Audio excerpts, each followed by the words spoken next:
Are You Incarnate by Kathleen Sutherland. I taste the ocean of the supreme eternal, filled with the ambrosial bliss of the self. My mind is full of happiness, even from the slightest portion of the honey-sweet bliss of the self. From the Crest Jewel of Wisdom, Shankaracharya, verse 490. My husband Chris and I were watching a documentary about deep-sea creatures, mysterious and strange. Some look almost demonic, with fangs and deeply frowning faces. They live in near total darkness, never touched by the rays of the sun. Only the soft fairy lights of luminescing fish reveal the shadowy contours of their world. Chris remarked, "I hope I'm not reincarnated as a deep-sea creature." But as we reflected upon this, he realized that he already was. Who did we think those fish were? They are us. We are in these scaly bodies, animating them, living their lives.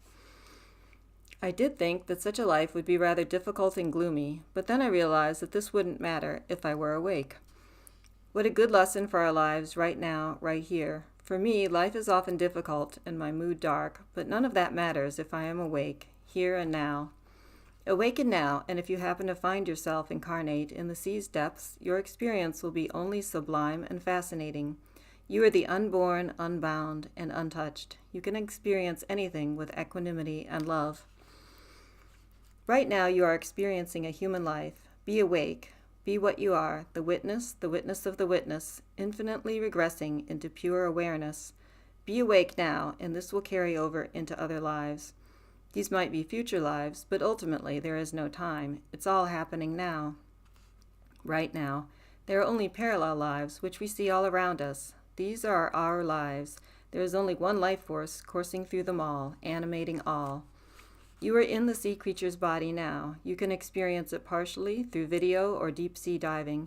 Remembering those dour faces, round bodies, and slow, methodical movements, I feel love. Love for myself. I love life so much that I will inhabit even the most inhospitable of places. I love all of what I am, the depths of the sea, the highest mountains, stars and planets. I love how I am manifesting. I am in all bodies, in all places, in all things. I am. I will reincarnate again and again upon this earth so long as life survives. I am all things already. I will be all future things. When life ends, I will continue to move in fire, water, air, and earth. And should all physical matter and energy recede into the depths of the void, then I will rest fully in seed state, in my awesome potential, and simply be. For now I identify in part as Kathleen, but I also know myself as awakeness. Kathleen is just a focal pinpoint for me. When I lose sight of this greater truth, I suffer. So I practice being awake now, as Patanjali advises in the Yoga Sutras. Awaken now and avoid the suffering that is yet to not come. I often wonder and marvel that somehow, someway, I ended up in a human body. Of course, I am not really in a body. I am the vastness and cannot be confined to one locale.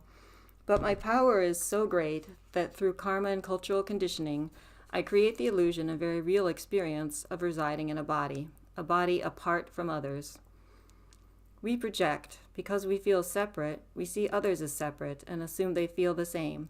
But investigation reveals that this is not necessarily so. Animals and small children feel more at one with their surroundings. They respond to their environment, but don't have a clear sense of boundary between their bodies, thoughts, feelings, and the world. And many animals have a much stronger sense of collective than we humans. A worker bee probably feels himself more a part of the hive than an individual. The queen bee, by contrast, may have a greater sense of individuality. Herd animals and fish that live in schools may feel that their basic identity is the group. Such creatures become anxious, lonely, and sad if kept apart from their kind. A life alone for them is not really a life. Even among humans, the sense of degree of separation varies. Members of small tribes or communities feel a strong connection with each other and a greater sense of being part of the whole. Boundaries are blurred. Many people, regardless of their culture, identify more strongly as a member of their family than as a separate being. The Age of Enlightenment strengthened the sense of individuality in Western European culture, and American culture explored and developed this idea further, especially during the 1960s. You no longer were expected to follow in your parents' footsteps regarding either career or marriage. Each person was free to pursue their own ideals and passions. This sort of cultural conditioning has left Westerners with a very strong sense of individuality. This heightened sense of autonomy may be rather unique to modern times, as it depends upon a certain level of prosperity.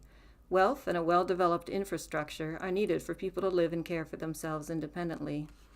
Understanding this helps us to see that a strong sense of self arises from culture and conditions.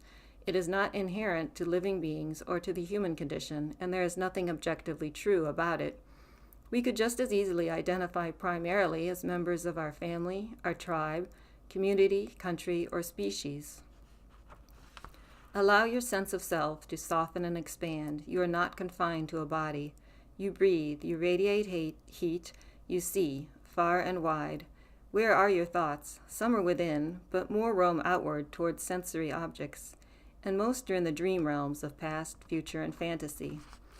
As an individual, you experience a sense of locality with its unique perspective, but in truth you are looking through everyone's eyes. You are incarnate everywhere. Enjoy others' perspectives as well as your own via imagination and empathy. Notice that you are also disincarnate. You are in the ether. You are the ether. In a consciousness-only model, does any place exclude you? From the Quran, Surah al-Baqarah 2, verse 115, wheresoever you may turn, there is the face of Allah, end quote. Awaken now, see the truth of who you are, and you need never fear future experience. See the truth of who you are, and all current problems diminish to motes of dust. This entire life is but a mote of dust. You are the vastness, the unlimited one. Enjoy yourself fully, in every sense of the word. If physical or emotional pain subdues the flow of bliss through this particular body-mind unit at any given time, notice that happiness still abounds. Expand your sense of being. Breathe. Notice that the air around you shimmers with the energy of bliss. Notice that others are smiling. Notice the verdancy of plants and trees.